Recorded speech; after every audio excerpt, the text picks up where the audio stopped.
माँ, किचन में इतनी देर से क्या कर रही हो? आ रही हूँ बेटा। पसीने से बिल्कुल भीग गई हो।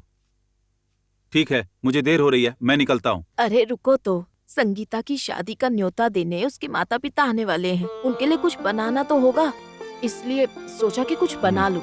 इसकी क्या जरूरत? वो यहाँ खाना खाने के लिए नहीं आ रहे हैं। ये क्या बात हुई? हद है, तैयारी तो करके रखनी होगी ना। वो उधर आराम से बैठी है और तुम यहाँ पर मेहनत कर रही हो, ये कहाँ का न्याय है? देखो, दुर्गा ने जो किया उसमें उसके माता पिता की क्या गलती? उनको समझाना चाहिए कि अगर उनकी बेटी ऐसी बेवकूफी कर रही है तो उसे ऐसा नहीं करना चाहिए। ये समझाना उनकी जिम्मेदारी है। अंदर आ जाए क्या? आइए आइए आइए। जाओ जाओ जाओ, अपनी दादी के पास जाओ। दादी। अपनी दादी को देखकर कितना खुश हो गई है। नमस्कार जी। हमारी संगीता की शादी में आप सबको जरूर आना है। ये लीजिए। बैठिए ना।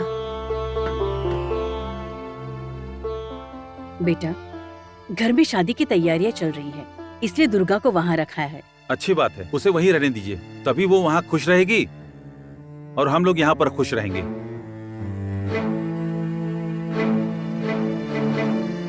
खाना तैयार है समधन जी, खाना खा के जाइएगा। लगा दूं मैं?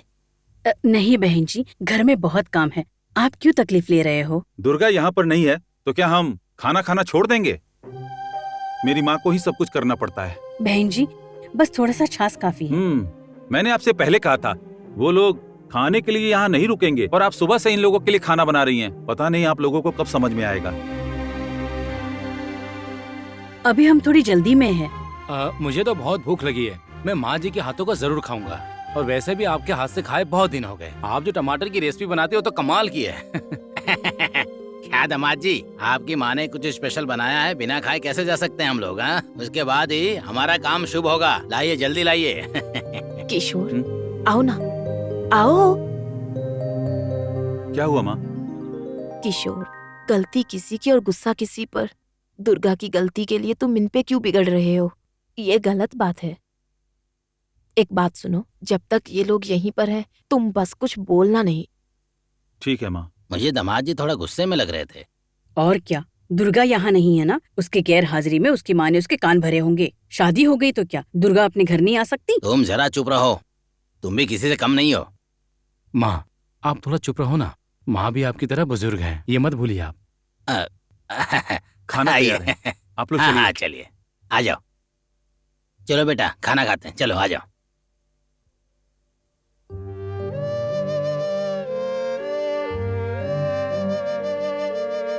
हरे राम हरे कृष्ण कृष्ण, हे शंभुनाथ कृपा करना। श्रुति, एक गिलास पानी लाओ बेटा। कामाक्षी, पहले तीनों बेटियों की शादी करने में जो मेरे अंदर ताकत थी ना, अब वो बिल्कुल नहीं। देखिए जी, आप बेवजह परेशान मत होइए, बच्चे संभाल लेंगे। लेकिन सत्यनारायण की पूजा करनी है, उसके लिए अच्छा मुहूर्त देखिए ना। अच्छा, लक्ष्मी आ गई क्या? कैसी आएगी वो? बड़े दामाद जी गुस्से में जो है, यहाँ आने के लिए पूछेगी तो वो बिगड़ जाएंगे, लेकिन उसका मन तो यहीं पे होगा। कब उस लड़की को थोड़ी शांति मिलेगी पता नहीं। हाँ, वो सब ठीक है। घर की बड़ी बेटी के बिना सत्यनारायण की पूजा कैसे कराएंगे? सुनिए जी, मुझे लगता है कि मुझे जाके उनसे बात करनी चाहिए। लेकिन अगर बड़े दामाद जी घर पे रहे तो उनकी भी सुननी पड़ेगी, ये तो तुम अच्छे से जानती हो कामाक्षी। ओहो, अगर वो सुनाएगा तो छोड़ दूंगा क्या? पहले लेके तो आओ, उस पान खाने वाले फालतू पोपट का मुंह काट के रख दूंगा। क्या सोच रहा है वो अपने आप को? बड़े भाई साहब, आप जरा चुप रहिए ना। सुनो कामाक्षी, अपने बड़े दामाद से तुम डरो, मैं नहीं डरता। मैं वीर हूँ, सच्चा वीर हूँ, मैं कोई कायर नहीं हूँ। आप जब तक इस घर में रहेंगे, हम लोग घुट घुट के मरेंगे। बड़ों से ऐसी बात नहीं करते बेटी। सुनिए, थोड़ा मुंह बंद रखिए ना। मुंह बंद रखूं? कृपा होगी।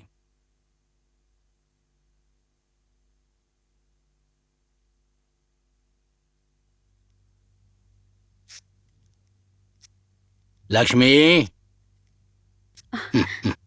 आइए पापा, आइए माँ, बैठिए ना। बड़े दामाद जी हैं क्या? बाहर गए हैं। ठीक है।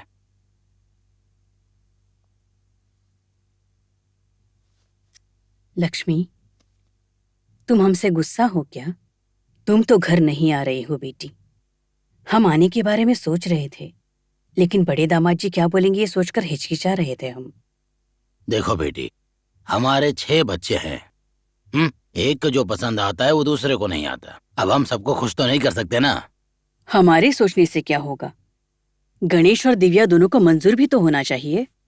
देखो बेटी, दामाद जी ने खुद अपने मन में ऐसा सोच लिया और किसी से उन्होंने पूछा भी नहीं। जब तक पता चला तब तक देर हो गई। लक्ष्मी, ये सब बातों का बुरा मत मानना। तुम्हारे और दामाद जी के बिना हमारे घर में कोई कार्य नहीं हुआ है। लक्ष्मी, तुम्हें भी बड़े दामाद जी को समझाना होगा। आने वाले शुक्रवार को सत्यनारायण जी की पूजा है। शादी के लिए भी तुम सबको आना है। क्या बड़े दामाद जी अभी भी हम पर गुस्सा है क्या? पूजा के लिए तुम आओगी ना? समझती हूँ माँ, लेकिन उनकी अनुमति के बिना मैं कैसे आ सकती हूँ? लेकिन उस वजह से आप सत्यनारायण की पूजा रद्द मत कर देना। अगर उन्होंने मुझे आने नहीं दिया तो आप दुर्गा को मेरी जगह रख देना। ऐसे कैसे होगा? तुम तो घर की बड़ी बेटी हो, तुम्हारे बिना कैसे होगा? बाकी सारी तैयारी हो गई क्या? वो सब तो चल रहा है। एक तरफ तुम्हारा पति गुस्सा है और दूसरी ओर वो दूसरे दामाद किशोर दामाद जी भी हमसे खफा है। तुम ही बताओ, इस बुढ़ापे में हमें क्या क्या सहना होगा?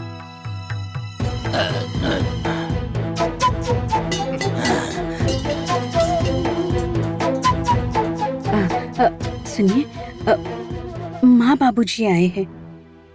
हमें चाहे कितना भी गुस्सा आया हो, घर में आए मेहमान के साथ इस तरह से व्यवहार तो नहीं करते। शुक्रवार को सत्यनारायण जी की पूजा है। ये बताओ तो फिर मैं क्या करूं? मैं भी तुम्हारे साथ जाकर के पूजा में बैठूं? दामाद जी, वो दोनों बच्चे हैं, उनकी अपनी इच्छा है। हम तो बड़े हैं ना, हमें उनकी इच्छा समझनी चाहिए। गणेश को आप लोगों ने इच्छा अनुसार करने दिया, आपकी गलती। दामाद जी, वो बात रहने दीजिए। वो क्या है कि पूजा के लिए आप चाहें तो अपनी बेटी को पूजा के लिए घर ले जा सकते हैं। आपके घर में अब से कोई भी फंक्शन होगा, ये नरसिम्हा कभी नहीं जाएगा। हटो। पहले बेइज्जती करते हैं, फिर माफी मांगने आते हैं। लक्ष्मी, लगता है दामाद जी ने अभी तक हमें माफ नहीं किया। मैं आ जाऊंगी ना, अब इसी में संतोष रखना होगा। माँ, मैं जरूर आऊंगी। अब हम चलते हैं।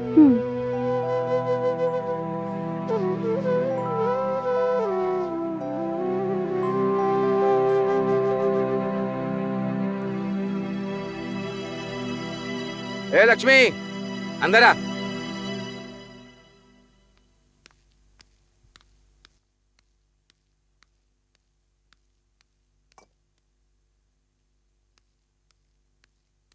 अरे श्रुति, कोई जरूरी काम है क्या तुम्हें?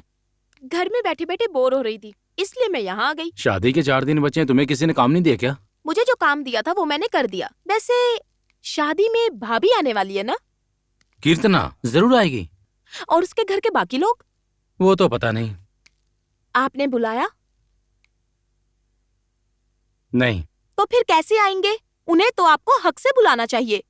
हमारे घर का उन्हें कोई भी नहीं पहचानता। मैं खुद वहाँ नहीं जाता। अरे इतने दिनों से आप दोनों साथ हैं, अब तक भाभी ने आपको अपने घर नहीं बुलाया? बुलाया था, पर मैं नहीं गया। क्यों? ठीक नहीं लगा। शादी से पहले उसके घर जाना अच्छा नहीं है।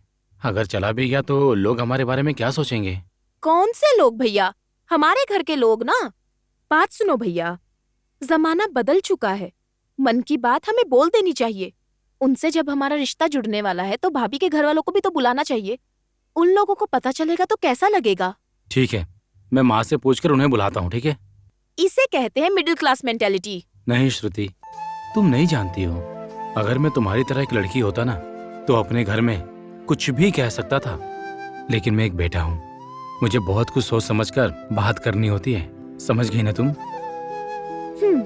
ठीक है, मैं निकलती हूँ।